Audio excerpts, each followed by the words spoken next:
নিখোঁজের একদিন পর মুন্সিগঞ্জে মেঘনা নদী থেকে জ্যেষ্ঠ সাংবাদিক বিভুরঞ্জন সরকারের মরদেহ উদ্ধার করা হয়েছে। এই মুহূর্তে মুন্সিগঞ্জ থেকে যুক্ত হচ্ছেন রিপোর্টার নাসিরুদ্দিন উজ্জ্বল। আমরা সরাসরি যাচ্ছি তার কাছে। উজ্জ্বল, বিভুরঞ্জন সরকারের নিথর দেহটি কিন্তু এই মুন্সিগঞ্জ জেনারেল হাসপাতালে মর্গে এখন রাখা রয়েছে এবং তিনি যে বৃহস্পতিবার সকালে বাসা থেকে অফিসের উদ্দেশ্যে বেরিয়েছিলেন, এরপরে কিন্তু আর খোঁজ পাওয়া যায়নি।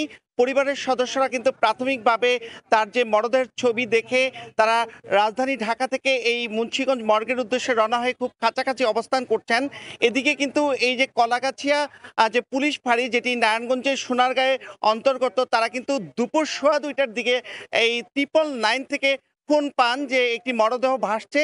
সেই দেহটি উদ্ধার করে নিয়ে আসার পরে কিন্তু রমনা থানার সঙ্গে যোগাযোগ হয়। যেহেতু এই যে তার ছেলে রমনা থানায় কিন্তু বৃহস্পতিবার এই সাধারণ ডায়েরি করেছেন, সেই ডায়েরি সূত্র ধরে কিন্তু পরিবারকে অবগত করা হয়েছে এবং এই যে তার মরদেহ ঘিরে কিন্তু এখানে অনেক সংবাদকর্মী এবং তার অনেক সহকর্মীরা, আপনারা জানেন যে 5 দশকেরও বেশি সময় ধরে তিনি সাংবাদিকতা করেন এবং দৈনিক যে আজকের পত্রিকার তিনি জ্যেষ্ঠ সহকারী সম্পাদক ছিলেন।